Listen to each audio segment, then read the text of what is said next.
It's been 2 weeks since this whole thing started. It all started with a tanker incident. It was all over the news. Everybody thought it was just another oil spill. There were plenty of volunteers. Plenty of people wanted to help the poor defenseless animals. Plenty of victims. Within hours of the tanker incident, it started happening. The animals had gone crazy. They were scratching and biting the cleanup volunteers. They said that it was an adverse effect to whatever was in that tanker. Rescue workers were still trying to get the crew out of the ship. They could hear screaming inside. Screams to open the doors. But that's when it all went to hell. As soon as they cut the door out, they broadcast for 6 full minutes before it went silent. 6 minutes of screaming and agony. The ship crew attacked the rescue workers like rabid baboons, breaking bones and tearing flesh.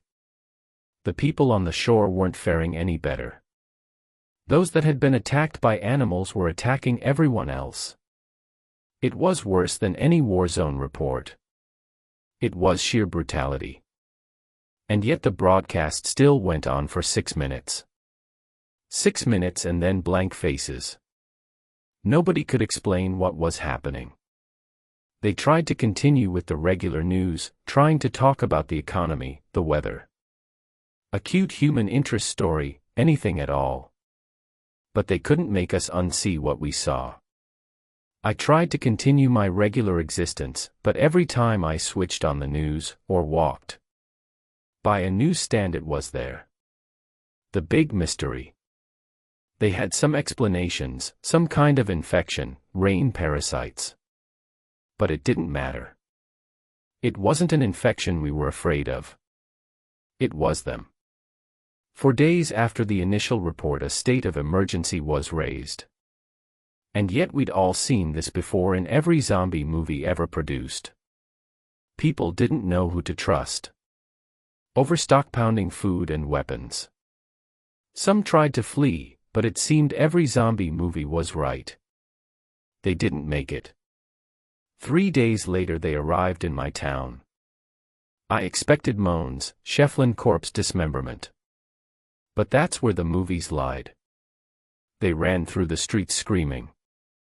I remember running out to my front door as fast as I could, locking and barricading, doing anything to make sure it would stay shut. And then I headed for the window. I was on the 2nd story and I could see the carnage. They were unstoppable. They were aware. A group of them made their way through a building across the street. They jumped straight through plate glass windows. Even the shards slicing through them made no difference. They just kept coming. My barricade wasn't going to hold. I rushed around my apartment grabbing supplies and jamming them into the most secure room I had. I went back for one last look across the street and I wish I hadn't. In her 2nd story window my face met one of theirs. They knew where I was. I quickly dashed into the room and locked the door. I don't have any kind of panic room or a secure basement. Southwest, the safest place I could think of was my bathroom. No windows, one door with a lock. I'd showed my sink and bathtub full of water so I could stay a while. So I sat there in the dark room with the distant screams in my ears. I began to feel like I may have overreacted. It had been 2 hours with no sign of them. It actually got quieter and I thought they had moved on. Maybe I could leave the room, get to the kitchen and grab more food to wait it out. A crash came from the front door. Then I heard the sound of someone running full force into the door and knocking down the barrier behind it. There were a couple of more crashes and then I knew they were inside. Rapid footsteps began moving around my home. There were a couple of screams and then a bang on the wall beside me. My eyes were open to their widest even in the pitch-black darkness of the room. There was another bang and another. They knew I was there and they knew I was scared. This was the zombie nightmare I had been expecting from the start. I had nowhere to run. There was only so much time before they would break in. I sat with my back to the door, hoping my extra weight would make it harder for them to get in, and then it got worse. "Why don't you open the door?" said a voice on the opposite side of the door. No screams or moans, just a quiet, whispery voice, followed by more of them. "We've come for you. You'll be happier if you open the door.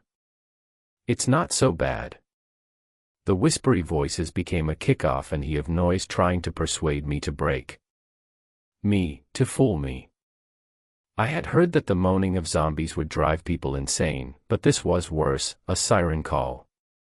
I sat in the darkness and hoped and prayed that they'd get bored, but they don't get bored and they don't leave. I managed to use the mirror to peek under the door, only to be greeted by horrible unblinking eyes, blood-smeared faces, screams, and more horrible whispers. That was 2 days ago. I don't know what to do anymore. Maybe it won't be so bad.